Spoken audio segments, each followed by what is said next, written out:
وای کویدن میکړی دا مولانا صاحب نکاح مم شوی دا خو د واده د پاره سخرګنۍ راته ډېر عجیبه شرطونه ایښي. شرطونه سری واورئ ښه زمونږ نکاحګانې ګوره په دې باندې ګرانې شوي او زناګانې د دې په وجه باندې اسانې شوي دي. ښه مولانا صاحب وایي کالی به کې او کور به ځان له سازی. الله الله الله الله ګور زما نبي څه فرمایي وایي نکاحګانې اسانې کوي زناګانې به ګرانې شي. نن سبا نکاحګانې ګرانې شوي دي زناګانې اسانې شوي دي په 200 300 400 500 د 1000 پورې تا ته به ښایسته حساب کتاب برابریږي. او کو نکاح کې نو سبا ته وایي سخرګنۍ د الله بنده ستا دا لور ده چې ورسره خوشحاله ده نو بس صحیح ده که نه 3 تولې کالی 4 تولې کالی 15 تولې کالی به کې او جناب ورسره دا به کې هغه به کې. ګوره زه تاسو یو خبره کوم لیکل شته لیکل نن سبا حالات داسې چې جنۍ واده شي نو هلک ورسره چیټ چاټ شروع کي یا یو قسم لا د بل چا سره دوستانه وغیرې نو دې جنۍ ته په صحیح نظر نه ګوري. اوس کو لیکل ورسره کې مثال کے طور پر چاله کتا بس 15 مرلې ځای په بس لیکي 10 مرلې ځای په بس لیکي په دې مکه سبا سم مسله شو نو 10000 روپۍ 10000 روپۍ 15000 روپۍ بوله بیا تا ورکې نو دا خبره زه پورې یو قسم نه زه نسی ځکه چې نن سبا حالات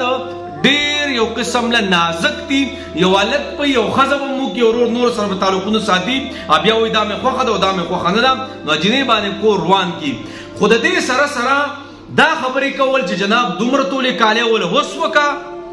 او جناب کور به ورله ځان له وس کې او وروره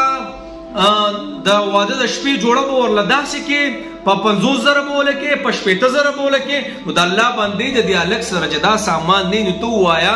دا واده به لیټ کېږي نه نو دا نکاحګانې ګرانې شوې خو اسانې شوې. ګوره لیکل ورسره وکړه مثال کې طور پر هلکه به وي سبا خدا نه خواسته مستقبل کې څه مسله راتله نو ته به دا کې هغه صحیح ده هغه فورا نه دي. خو جنابو هلکه 15 تولې 10 تولې کالی به کې ولیکه هلک خیر دی خو توله دې اوس کېږي توله ول اوس وکړه خو دا د دې جنۍ مهر دی داسې بیا صحیح ده. نو جناب زمونږ ور نکاحګانې ډېرې ګرانې شوي دي خلک یې نه ډېرې ګرانې شوي دي. برای مهرباني زه سخرګانۍ ته دا خواست کوم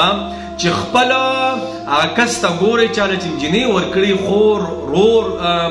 لورو دم چاله ورکړي هغه نظام ته ګورئ که ورسره صحیح ده که ورسره نه نو په عذابول ولیکې. اوس یو کس راغلی و فریاد یې کوو چې مولانا صاحب زه څه وکړم ما ته وایي چې په 100 میاشتو کې به واده کې دومره دومره کالی به کې دا به کې هغه به کې او زما څه غوسه نشته زه به څه کوم او زه دغې خبرې ذمهوار یم. خو دا ګوره ظلم دی ښه الله به ګوره تپوس د دې خبرې کوي لور خور دې ورکړه بیا به مه هرڅوه یو قسم لا لیکل ورسره وکړه مثال کې طور پر چې دا به تا باندې وي دا خبره په تا باندې شته جناب دا ویډیو سره شیر کړئ دا د معاشرې یو اهم جز دی ښه او ډېرې مسلې دې کې سټارټ دي. الله مړه ته خوشحاله